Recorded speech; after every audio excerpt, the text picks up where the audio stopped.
Berapa banyak orang yang ingin hidup pada hari ini, tapi kemarin sore malaikat maut sudah mencabut nyawanya. Hari ini dia tidak lagi bisa hadir sholat Jumat. Dan andailah umur bisa ditambah, mereka amat sangat ingin ada bersama kita hari ini.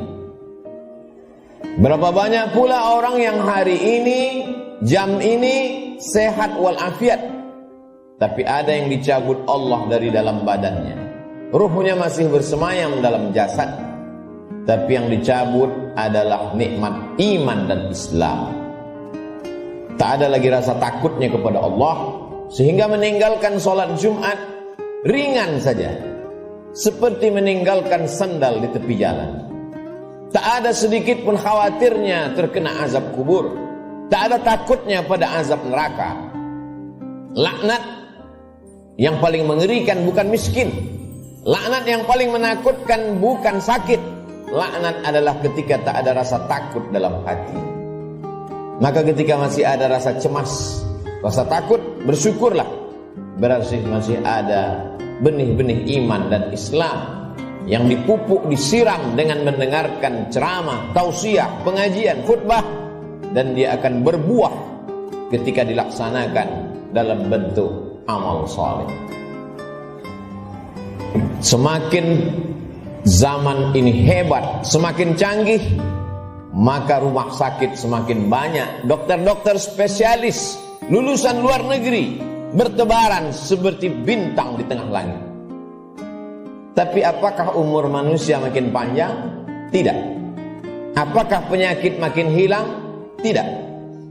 Dulu zaman datuk nenek kita, mereka umur 70 tahun, masih tajam parang panjangnya untuk pergi ke sawah, ke hutan. Hari ini umur 40 tahun, pergi ke rumah sakit, terkena diabetes, terkena asam urat. Terlalu banyak daftar nama penyakit untuk disebutkan. Artinya apa? Kecanggihan teknologi tidak bisa menambah umur manusia.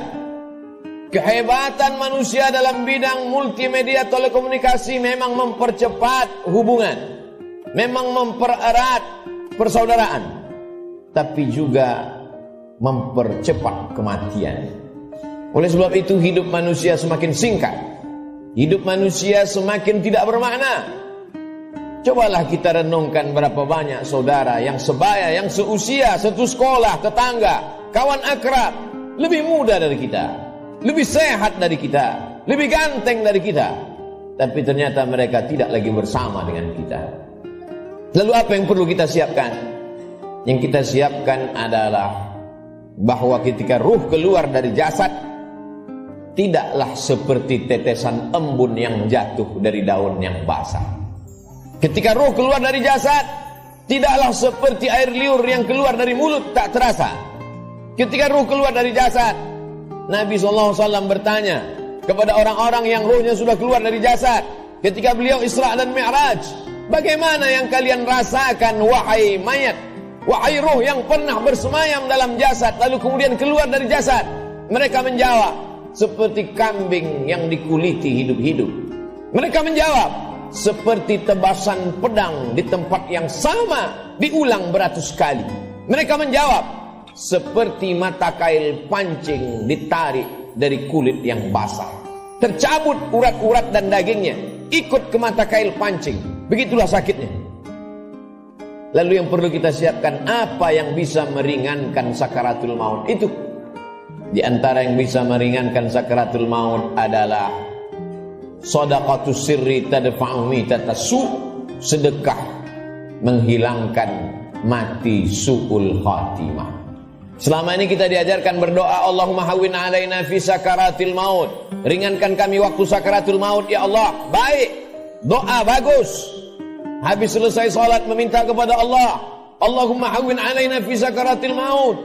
Indah, cantik. Tapi ada yang lebih bagus lagi untuk supaya kita ringan waktu sakaratul maut, yaitu dengan cara bersedekah.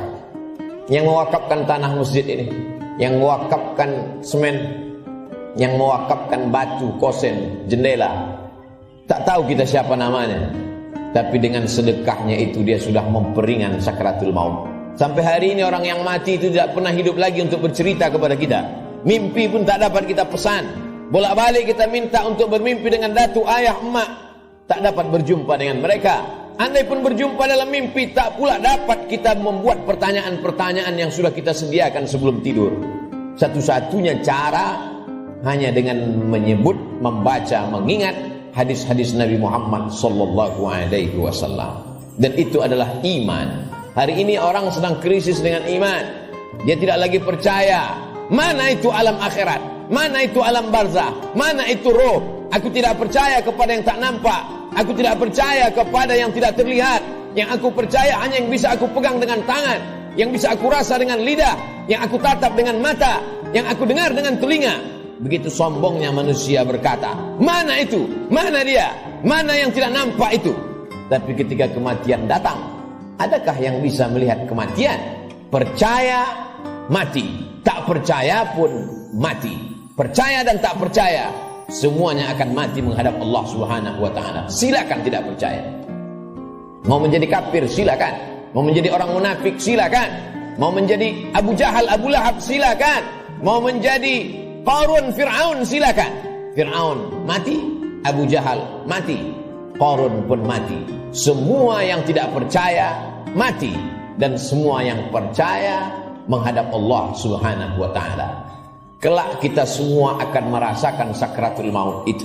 Bila ada orang yang sudah meninggal dunia, jangan terlalu habis air mata diteteskan untuk mereka. Mengapa demikian? Karena mereka yang sudah mati itu merasakan tiga. Mereka sudah melihat malaikat maut, mereka sudah merasakan sakratul maut, dan mereka sudah mendapatkan husnul khatimah. Bagi yang beramal soleh. Adapun yang larut dalam kesedihan, menangis sampai tak bertepi, sesungguhnya engkau termasuk orang-orang yang mubazir. Innal mubazirina kanu ikhwanas syayatin. Orang mubazir saudara setan. Menangislah karena usia yang lalu tak dapat diulang kembali. Menangislah karena masa-masa muda yang diisi dengan dosa tak dapat diminta ampunannya kepada Allah. Ainani, ada dua mata, la yamassuhuman nar, yang tidak akan terkena azab api neraka. Ainun bakat min khasyiatillah, mata yang menangis karena takut kepada Allah. Bulu mata, alis mata yang pernah terkena tetesan air mata, maka itu akan selamat dari azab neraka jahanam. Ainun tahrusu fi sabilillah, mata yang berjaga di tengah malam, menjaga Masjidil Aqsa, takut dirampas oleh tentara Israel. Pejuang-pejuang fi sabilillah, itulah mata yang selamat dari azab Allah Subhanahu wa ta'ala.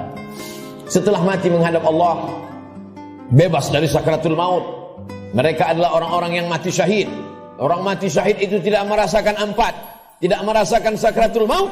Sakratul maut mereka seperti cubitan pada kulit yang lembut. Mereka tidak merasakan azab kubur, mereka tidak merasakan hisab. Mereka langsung masuk ke dalam surga Allah Subhanahu wa ta'ala. Wala taqulu liman yuqtalu fi sabilillahi amwat. Jangan kau katakan mereka yang mati syahid itu mati. Bal ahya, mereka hidup. Walakin la tash'urun, kamu yang tak dapat merasakannya. Setiap muslim mesti berniat mati syahid. Andai dia tidak mati syahid, maka niatnya menyampaikannya. Innamal a'malu binniyat. Seorang akan mendapatkan sesuai dengan niatnya. Iskariman au mut syahidan. Kalau hidup, hidup mulia. Kalau mati, matilah sebagai seorang syuhada. Kenapa kita masih hidup hari ini? Kenapa Allah masih semaikan nyawa dalam badan kita? Mengapa kita masih diizinkan melangkahkan kaki, mengayunkan tangan? Kenapa orang yang lebih sehat dari kita lebih dulu mati daripada kita? Kenapa orang yang lebih muda daripada kita lebih dulu meninggal daripada kita? Sesungguhnya Allah buat kita hidup karena dosa kita masih banyak. Allah sayang dengan kita, Dia tunggu kita bertobat. Sesungguhnya Allah buat kita hidup karena Allah tahu kita belum punya bekal yang banyak. senantiasa husnuzon kepada Allah. Orang-orang beriman, dia tahu bahwa umurnya itu masih dititipkan Allah. Allahumma ja'alil hayata ziyadatan lana fi kulli khair.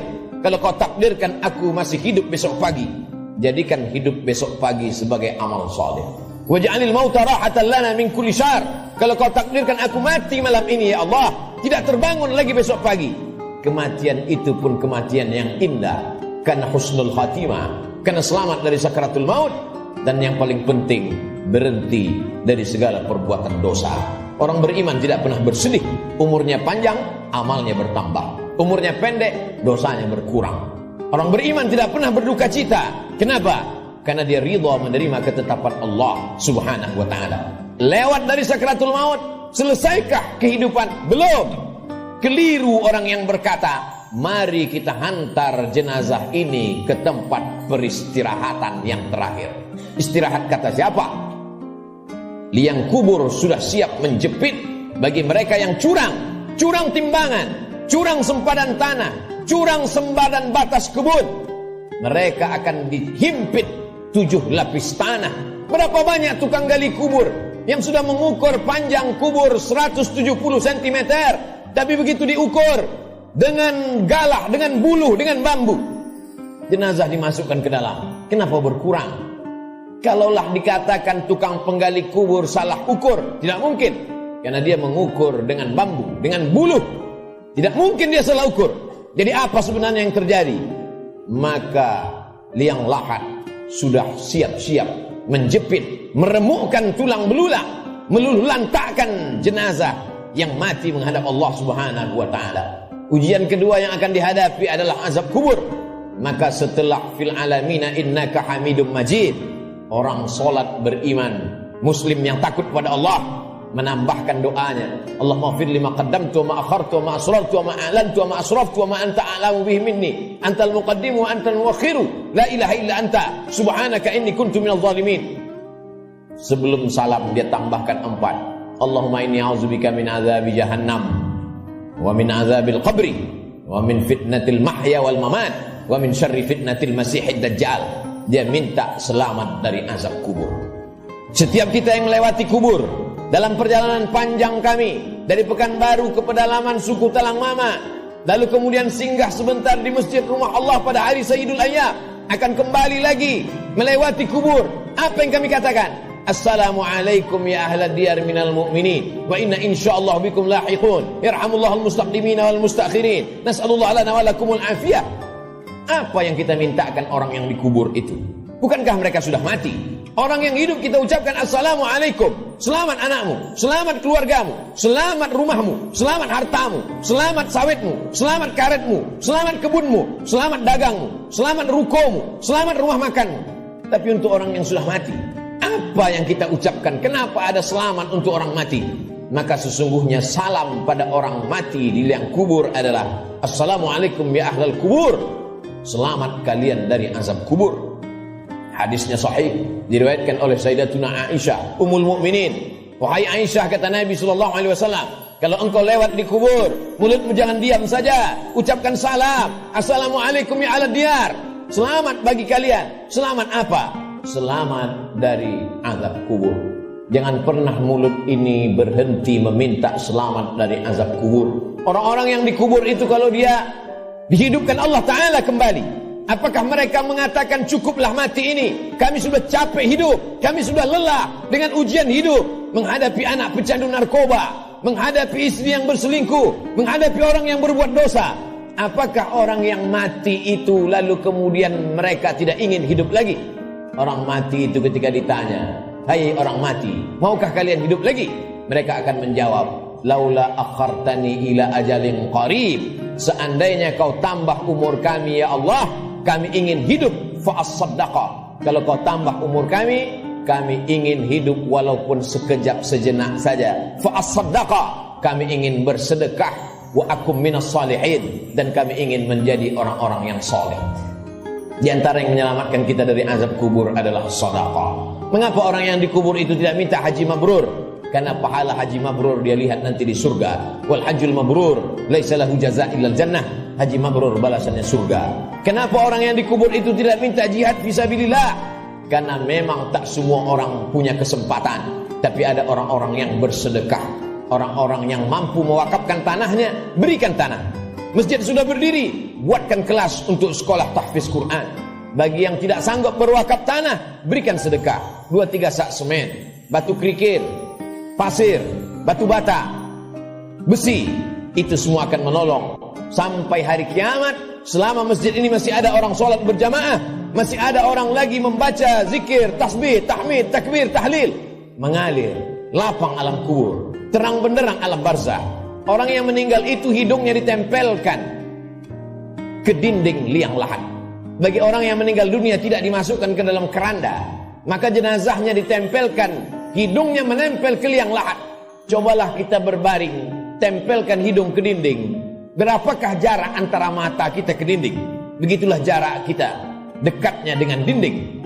Pandang ke depan, pandang ke belakang, pandang ke atas, pandang ke bawah, tak ada yang bisa dipandang. Gelap gulita, tempat yang paling gelap, tempat yang paling sepi, tempat yang paling sunyi. Apa yang sudah kita persiapkan? Berapa banyak orang mempersiapkan hidup untuk kehidupan setelah pensiun? Berapa banyak orang mempersiapkan hidup setelah hidupnya tenang, dia akan siapkan untuk anaknya. Setelah anaknya tenang, dia siapkan untuk cucunya. Setelah cucunya tenang, dia siapkan lagi untuk generasi sampai hari kiamat. Tapi dia tak pernah berpikir berapa lama dia akan berada di alam barzah, berapa lama dia akan berada di alam kubur. Orang yang meninggal tahun 1000, hari ini sudah 2021, berarti 1021 tahun dia sudah berada di alam kubur. Orang pensiun umur 58, 56, maka dia hanya mempersiapkan 63 tahun, 5 tahun, 4 tahun, 7 tahun. Kalaupun berlebih 10 tahun, apa yang sudah dia persiapkan untuk berada di alam kubur? Rumah yang besar akan tinggal, kebun yang luas akan tinggal, kendaraan yang mahal akan tinggal, diambil oleh ahli waris, mereka bagi-bagikan. Kalau mereka soleh, mereka akan mengundang anak yatim, fakir miskin, bersedekah. Mereka bayarkan sekolah anak yatim, anak duafa tidak mampu. Tapi kalau tidak, maka apa yang sudah kita sedekahkan, itu saja yang akan kita bawa menghadap Allah Subhanahu wa ta'ala. Sampai akhirnya datanglah hari kiamat, diledakkan lautan naik ke darat. Idza sama'un fatarat, langit terbelah. Wa idzal kawakibun tasarat, planet-planet bertabrakan. Wa idzal biharu fujirat, lautan meledak naik ke darat. Wa idzal quburu bu'sirat, semua yang dikubur dibangkitkan. Alimat nafsum ma qaddaman wa akhar. Ketika itulah baru orang semua sadar bahwa hidup hanya mimpi. Mimpi jadi orang kaya, mimpi jadi penguasa, mimpi jadi orang yang dihormati dan dimuliakan, mimpi menjadi ustadz dan ulama. Yang kekal abadi hanyalah amal-amal soleh semata. Saat itulah dia akan menghadap Allah Subhanahu wa ta'ala. Isma syi'ta, hidup sesuka hatimu, fa innaka mayyit, karena sesungguhnya kau akan menjadi mayat. Sampai masanya ditiupkan sangkakala, manusia berada di alam barzah. Setelah itu dia berdiri di padang mahsyar. Saat itu tidak ada siapapun yang bisa menolong. Yauma yafirrul mar'u min akhihi, saudara kandung pun akan lari dari saudaranya. Wa ummihi wa abihi, ibu akan lari dari anaknya, anak lari dari ibu kandungnya. Wa sahibatihi wa bani, suami akan lari dari istri, istri melarikan diri dari suami.